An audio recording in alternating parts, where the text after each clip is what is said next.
बारी है आपको गाजीपुर सदर विधानसभा सीट के चौथे बड़े चेहरे से रूबरू कराने की, जो इलाके में समाजवादी पार्टी का चेहरा है और 22 के रण में अपनी मजबूत दावेदारी पेश कर रहे हैं। इनका नाम है राजेश कुशवाहा।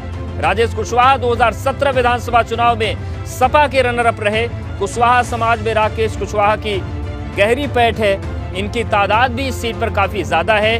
वहीं इलाके के दूसरे वर्गों के बीच इनकी पैठ अच्छी है, जिसकी बदौलत ये 2022 के लिए फिर से सपा के तरफ से मजबूत दावेदारी पेश कर रहे हैं। और अब सीधा रुख करते हैं अपने पूर्वांचल के जानकार और वरिष्ठ पत्रकार अरुण मिश्रा जी का। सर, गाजीपुर में इस बार मुकाबला सपा और भाजपा के बीच दिख रहा है, या फिर माने कि बसपा भी इस लड़ाई में मजबूती बनाए हुए है? देखिए, गाजीपुर का जो पूरा प्रक्षेत्र है वो हमेशा से दलित, यादव और मुस्लिम, ये तीनों का जो जिसको भी सबसे ज़्यादा वोट मिलता रहा है वही चुनाव में जीत हासिल करते रहे हैं। पिछली बार यदि 1996 से देखेंगे तो ये सपा का गढ़ रहा है। 2007 में, 2012 में भी समाजवादी पार्टी ने जीत हासिल की थी। 2017 में बदलाव आया। उसके पीछे कारण ये था कि सुहेलदेव समाज पार्टी ने, बीजेपी का गठबंधन था और सुहेलदेव की बड़ी तादाद में वोट उनको मिले, तो लिहाजा संगीता बलवंत अभी सरकार ने उनको राज्य मंत्री भी बनाया है।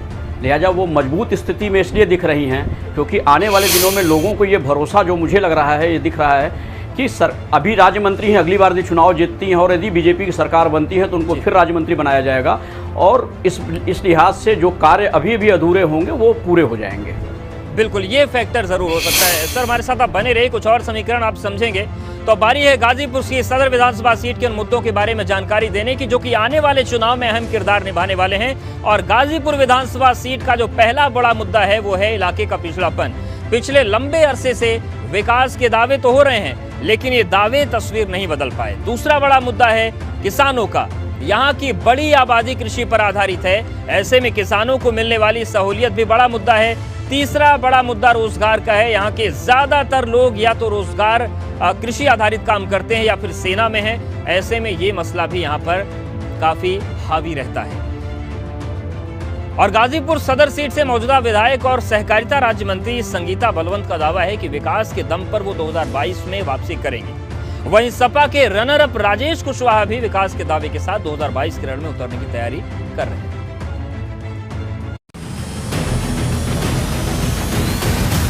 भारतीय जनता पार्टी सभी वर्ग, सभी जाति, सभी धर्म को लेकर चलने वाला दल है। यह दल ऐसा है कि इसका नारा ही है सबका साथ, सबका विकास, सबका विश्वास। तो सभी लोगों के लिए हम लोगों ने काम किया है। हम लोग विकास के मुद्दे पर ही चुनाव लड़ेंगे। समाजवादी पार्टी जाति में विश्वास नहीं करती, समाजवादी पार्टी जमात में विश्वास करती है और समाजवादी पार्टी सर्व समाज को लेकर के आगे बढ़ने में विश्वास करती है। उसकी कथनी और करनी में कोई फर्क नहीं है। और गाजीपुर सदर सीट पर अब उस सत्ते के पत्ते की बात करते हैं जो सबसे अहम किरदार चुनाव में निभाता है, और यह सत्ते का पत्ता है जातीय समीकरण। इस सीट पर जातीय समीकरण की किसी उम्मीदवार की जीत और हार तय करती है, क्योंकि तमाम जातियों के बड़े चेहरे चुनाव मैदान में होंगे। ऐसे में जो भी उम्मीदवार इस समीकरण को साध लेगा उसकी जीत का रास्ता यहां पर साफ हो सकता है। तो एक बार फिर से रुख करते हैं पूर्वांचल के जानकार और वरिष्ठ पत्रकार अरुण मिश्रा जी का। सर, जातीय समीकरण इस सीट पर बड़ा सत्ता का पत्ता है। आपको क्या लगता है किस तरीके के समीकरण इस बार कमाल करेंगे? देखिए, पिछली बार भारतीय जनता पार्टी के साथ सुहेलदेव समाजवादी पार्टी का गठबंधन था। लिहाजा जो जीत भी मिली वो कहीं न कहीं से भाजपा के पक्ष में गया। वहाँ पहले से ये जो सपा हो, बसपा हो, कांग्रेस हो या जो भी दल हैं, जिनको यादव दलित और जो मुस्लिम जातियों का वोट मिलता रहा है, यदि वो एक साथ जुड़ जाते हैं तो जीत उसी पार्टी की होती रही है। मैं एक छोटी सी जानकारी और आपको दे दूं। पिछले चुनाव में, भले ही इस बार चुनाव में सुहेलदेव पार्टी साथ में नहीं है भाजपा के साथ, अभी तक जो देखा गया है चुनाव में जो बातचीत सामने आ रही है, लेकिन उनके साथ निषाद पार्टी जुड़ गया है।